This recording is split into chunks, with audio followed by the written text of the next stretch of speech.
So Cole Henry will replace Landon Marceau in the weekend rotation for this weekend. So we'll go Hess, Cole Henry, and Eric Walker. What's kind of the thought process behind that? Well, number one, I want to give Cole Henry a start. He hasn't had a start all year, because of different circumstances. And Landon, who I love and is going to be a great pitcher for us. Certainly am not giving up on him, and he could very well be back in the weekend rotation for Kentucky. But I've just felt he needed another experience of pitching on the road in a hostile environment. By his own admission, I'm sure he'd tell you he didn't handle it very well over in Austin. And when things started to unravel, he didn't have the composure and poise to kind of step off, take a deep breath, and then make a big pitch, and stop the bleeding there in the second inning.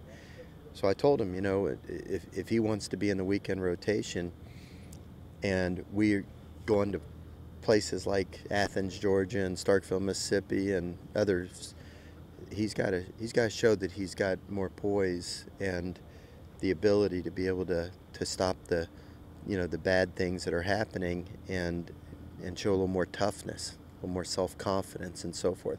So that's why I wanted him to pitch on Tuesday up at Northwestern State, because when you're pitching in front of 10,000 supportive fans, it's a little different than when everybody's against you and you're dealing with different other circumstances as well. So I just thought it was a good opportunity. So Landon will pitch on Friday night for probably an inning, just to get him back out there, and then we'll have him ready to go on Tuesday at Northwestern State. And this gives Cole Henry a chance to start a game, and let's see what he can do. It may only be the first of some changes. We'll see. What have you liked about Henry's outing so far? Well, Cole has a lot of attributes that you love in a pitcher. Obviously, his stuff speaks for itself. Somebody told me he was up to 97 the other day in Austin, and so he's got obviously a great fastball, but he's a three-pitch guy. He's got a good curveball and changeup as well, and he threw an awful lot of strikes the other day against Texas. The second thing is, when I watched his bullpen yesterday, you can visualize that's what they look like. His mechanics were very consistent. He delivered, he was able to repeat his delivery. He threw an awful lot of strikes, and I like that.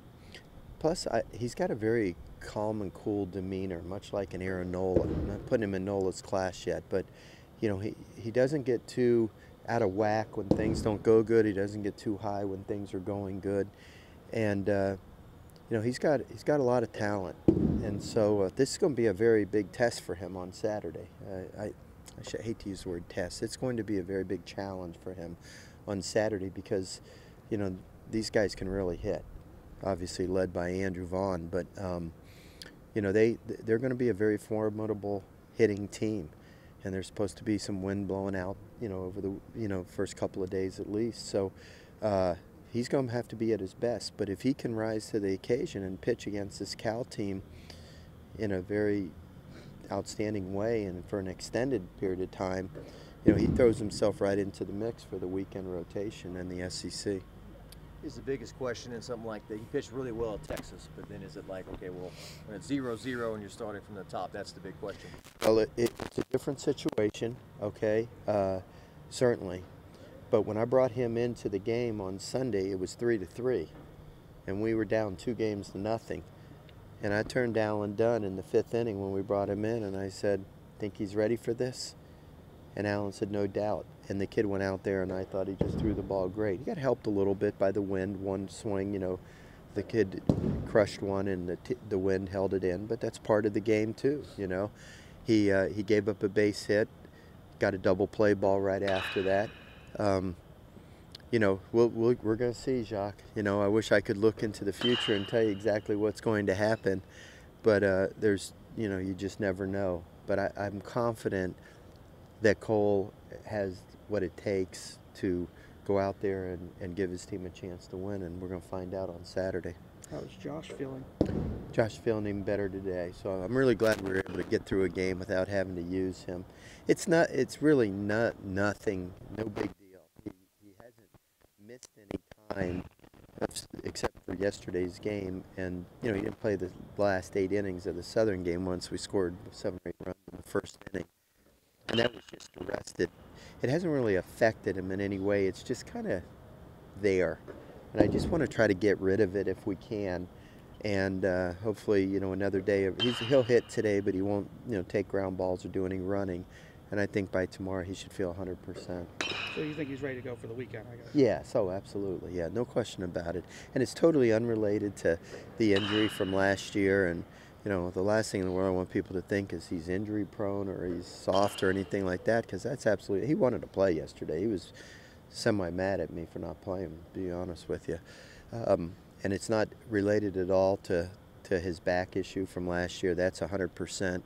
So it was just the coach making a decision that I thought was a prudent decision to rest him and let him get this thing to 100% before we get into the real stretch of the season. We've got, I think, 8 games in 10 days or something like that, and I just wanted it to be rested.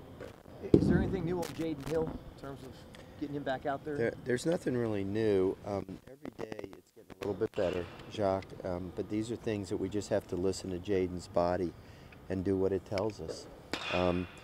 It doesn't bother him when he does this action with his arm, and it doesn't bother him when he does other things, but once in a while when you distort his arm in a weird way, you get a little, feel. So we just need to make sure that he's totally asymptomatic, and then we'll give it, a few days of like pre-throwing build-up, like plyometrics type of stuff, and then we'll let him start throwing again. And so, listen, I'm trying to be patient, because I want him out there, and he wants to be out there. We all want him out there, but we also have to, think of his long-term health, and we got to make sure that he's 100% before we put him back out there. So I wouldn't, he's not going to pitch this weekend, and I probably wouldn't expect him to pitch next weekend, in all honesty. And I'm hoping maybe by the Georgia series he'll be ready.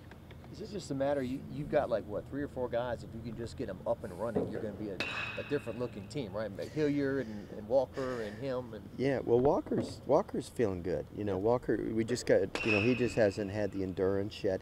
He's not 100% back to being the Eric Walker of 2 years ago. I mean, his velocity's down a little bit, his command's down just a little bit, but he still goes out there and can be very competitive. The Hilliard thing, has just been kind of a perplexing thing for us, One batter he looks really good, and then the next batter his command's off. He did a good job. I thought in the first inning, the guy, second batter kind of ambushed a first pitch fastball and hit it out of the park. But his first inning was really good. And then, he just lost command of the strike zone. And his curveball's not quite back to what it was either. So it's a little bit perplexing.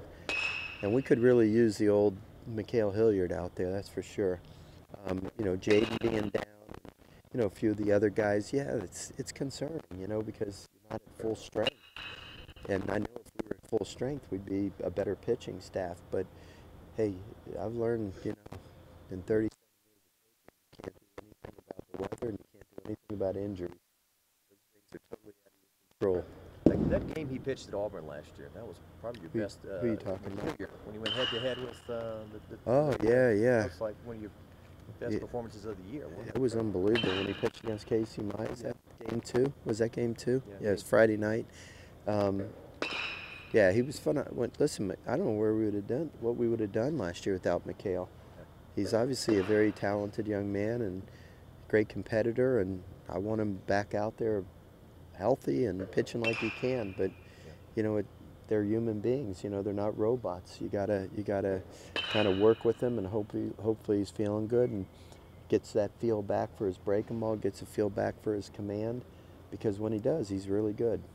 What did you see from Bianco in that game at second base today? Well, I was hoping for more, in all honesty. He had 4 at-bats, or 4 appearances at the plate. He had a strikeout to start the game. He had a really nice sacrifice bunt, got hit by a pitch, which disappointed me because I wanted to see him hit in a clutch situation there with runners on base.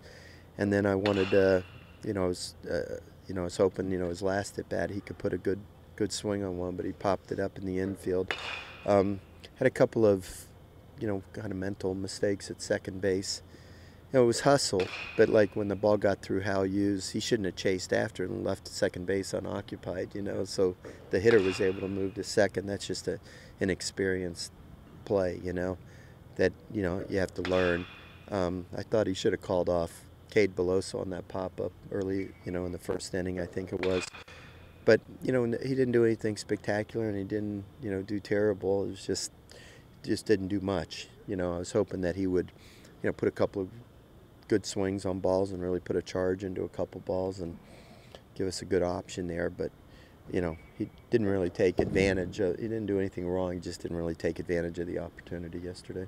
Since you've seen him up close, how does somebody go about pitching to Andrew Vaughn? Yeah, I've seen him up close. It's amazing. I think Andrew and Adley Rushman are probably the two best hitters in the country. They'll probably be the top two picks in the draft, and I don't think you could go wrong with either one of them, one or two. I loved having both of them on our team last summer. Andrew is a great hitter. I mean, there's just no other way to put it. He's a great hitter, and he's an even better person. I just love him to death. And it was a real privilege being his coach this summer for 3 weeks. I loved every second of having him. He, but he's human. I mean, I think he only hit about 235 or so last summer. Now it was with wood bats, and we faced some unbelievable pitching, especially from the Japanese team.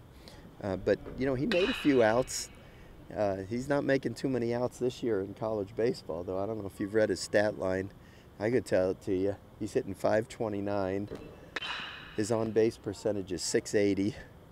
He's got 7 home runs in 10 games. I'm starting to get sick just talking about it. I sent him a text message. My goodness, would you please cool down, at least for a week? But I really am looking forward to seeing him. He's really a great kid, and like I said, it was a tremendous privilege to be his coach for 3 weeks this summer. And I root for him tremendous. I root for him very hard, and I want nothing but the best for him. But this weekend, he's on the other side of the field, and we're going to have to pitch him tough. They've got other good hitters on their team, though. Dusty Baker's son is on this team, Darren Baker. For those of you that are old enough to remember, the little kid that was the bat boy that JT Snow grabbed, do you remember that? Yeah. That's him. He's playing for the Cal Bears now. So I don't know if Dusty will be here this week, and I hope so. I get a chance to say hello to him. Dusty's a great man. But anyway, they've got other good hitters, so you can't just walk them every time. I wouldn't do that anyway. But I'm gonna pick my times where we're gonna try and not let them beat us, if you know what I'm saying. And I know Zach's looking forward to the challenge. Andrew and Zach are good friends. They became great friends on the team this summer, and I'm sure they're both looking forward to competing against each other. But there's going to be times when we have to be very, very careful. Texas had some success with that shift on Beloso. Do you think teams will kind of continue to do that in the future? I don't think you can do that shift except for on artificial turf, and so I don't really anticipate that teams will do that. I think they did it really just to try to get into his head a little bit, and it probably worked. He hit a couple of balls really hard. One would have been a hit up the middle, and one would have been hit the right, and it worked. But that turf just gobbles everything up, and you can play out there in short right field, and But I think on regular grass and clay fields, when there's so many variables, the ball comes off the clay differently when it hits the grass, and there's a little lip at the back of the clay, and it'd be hard for me to imagine everybody using that shift on him. But I don't know. We'll see. I may be wrong. Coach, coming off of yesterday's win, what does the focus look like for the team right now, especially going to another series against Cal this weekend? And do they feel like they're back at the focus that they feel like the number one team they should be able to play at that level? Or? Well, we're not really worried about the number one ranked team anymore. We enjoyed that for about 2 months. I think the first poll came out December 15th, and we held on to that until the 1st of March, and it was kind of cool. But I told the guys when the poll came out, you know, you're not going to be the #1 team in the country every day of the season. It's a nice honor. It's a preseason thing. It's going to bring a lot of attention. It's going to put a lot, you know, force you to focus and put a little extra pressure on you. Those are all the. It should build your confidence a little bit.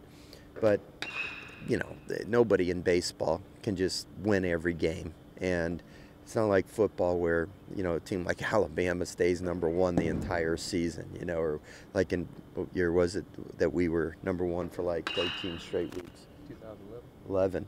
You know, it just doesn't happen in baseball. So, you know, our team's attitude is good. We had a lousy weekend in every way, shape, and form. And it happened, and it's over with. We've already put it out of our minds. I thought we responded in a good way last night. Our whole focus now is on Cal. I groom these guys to just take it one game at a time. I mean, I know it's so cliche-ish, but you can't play baseball any other way. You just have to deal with the current game, and when that game's over, think about the next game. Because after we play tomorrow night, we got another game with less than 24 hours later. And when that game's over, we got another game less than 24 hours later. So you just can't dwell on any negatives or positives. The scoreboard's 0-0. Let's go try to outplay the other team, and that's the way our kids think. So I think the Texas thing is already a distant memory, and the only time anybody talks about it is when somebody asks them about it. So we'll be in fine shape. We just got to go play good.